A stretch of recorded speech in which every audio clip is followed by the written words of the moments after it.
a mediados del siglo XVIII se da un momento muy espectacular del cual se habrá hablado aquí anteriormente, que es el de la expulsión de los jesuitas por parte del poder borbónico, ya que esta orden de los jesuitas había de alguna manera llevado a su máxima tensión esta posibilidad de dominio dentro de la sociedad, y el poder borbónico decide expulsar a los jesuitas, pero al expulsar a los jesuitas, a Clavijero, Alegre, en realidad lo que está haciendo el poder borbónico es avivar un poco o avivar un mucho el proceso de despertar, el proceso de abrir los ojos. Este proceso del despertar es un proceso que diría Walt Whitman, citado por Rafael Cadenas, es un proceso que es lo que define propiamente a las sociedades vivas y al ser humano vivo. No hay otro negocio entre nosotros, o no habría otro negocio entre nosotros como sociedad o individuo que despertar. Y este despertar que produce la expulsión de los jesuitas en México va poco a poco a ir cobrando consistencia, cobrando efervescencia, hasta decantarse o hasta hacer erupción en los diversos movimientos que vamos a emblematizar con el de 1810, el grito de Dolores y todo lo que ya sabemos, es decir, el movimiento acaudillado por este controvertido letrado, clérigo, agrónomo, médico, maestro de Guanajuato, Miguel Hidalgo y Costilla. Entre paréntesis diré que los Castañón son una familia que viene de Santander, de España. Vinieron a finales del siglo XVII, principios del XVIII, se repartieron dos hermanos del país, uno se fue, el más joven, a Chiapas, y el más maduro se vino al Bajío, a Guanajuato. Entonces hay dos ramas de Castañón, una buena y otra mala, ustedes dirán cuál es cuál, y tengo el placer de volver a esta tierra nativa de mis ancestros de Guanajuato, donde también surgió Miguel Hidalgo y Costilla. De hecho, en la familia se decía en algún momento, pero eso lo dicen todas las familias guanajuatenses, y de hecho forma parte de la trama de las novelas, por ejemplo, de Ibargüengoitia, que una bisabuela habría sido novia o amiga de Miguel Hidalgo. Pero eso, como digo, lo dicen todas las familias de Guanajuato. Regreso a este momento en el cual se está desmoronando, está cediendo un conjunto de prácticas, de instituciones, de procedimientos que venían pues desde tiempos muy profundos, venían de la Edad Media, venían del Renacimiento, las instituciones en las cuales se configuró la corona española, que después tratarían de ser renovadas por la nueva dinastía que llega, que es la dinastía de los Borbones, que trata, la dinastía de los Borbones, de rectificar o de reencauzar o de modernizar todo aquel paradigma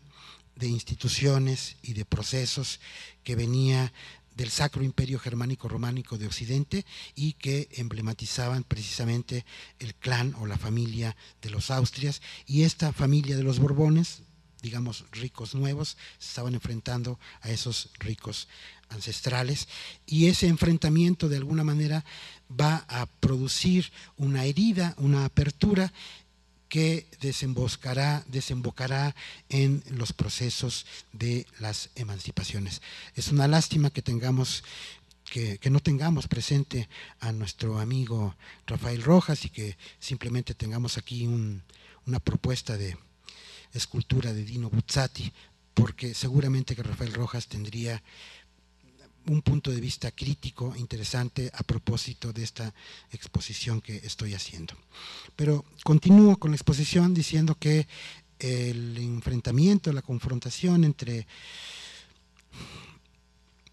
estilo familiar de gobernar de los Austrias y estilo familiar de gobernar de los Borbones produce un sinnúmero de consecuencias, como puede ser la expulsión de los jesuitas, pero también como puede ser en última instancia el proceso de las emancipaciones. Y decía yo al principio de esta charla, de esta conversación, que de todos modos, a pesar de la expulsión de los jesuitas, el poder de la Iglesia católica era un poder enorme, grande, y no en balde, la generación de la mitad del siglo XIX, es decir, la generación de los Lerdo de Tejada y de los Juárez, va a tener como una verdadera obsesión, no solo nacional, sino yo diría cultural, la idea de la reforma, entendiendo por reforma la separación de la Iglesia y el Estado, que es un proceso que costó muchísimo trabajo en México, que se dio en México de manera muy afortunada y diría muy acabada, y que quizás no se dio en otros países como se dio en México. Por ejemplo, quizás en la República Dominicana esto no se dio así, quizás en Colombia no se dio así, pero en México el proceso de la separación de la Iglesia y del Estado posibilitó muchas cosas. Este proceso obviamente es un proceso que proviene, se dijo de la Reforma que era la segunda independencia, porque en realidad al independizarse México en 1810 o en 1821, como ustedes quieran, en realidad México solo se habría independizado muy parcialmente, puesto que interiormente, orgánicamente, seguía teniendo,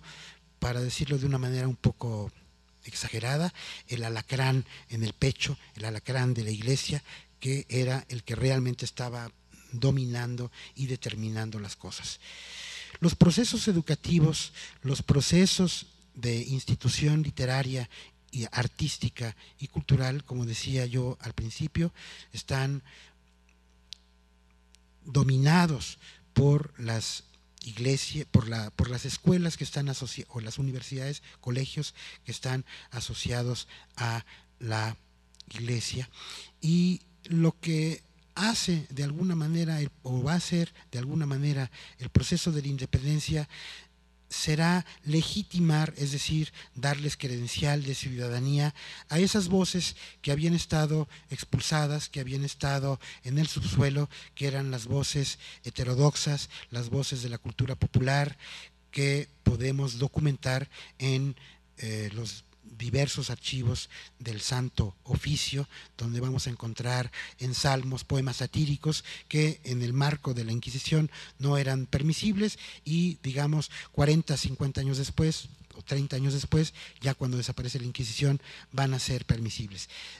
En este contexto, en esta encrucijada, se está moviendo precisamente este personaje definitivamente simpático, que era Fray Manuel de Navarrete, que participaba, por supuesto, era un fraile, pero también tenía un lado de, en francés diríamos, de cocasserie, un poquito galante, y también tenía una fibra popular. Alfonso Reyes recuerda de Fray Manuel de Navarrete, por otra parte, la pureza cristalina de su formulación prosódica en relación con el paisaje.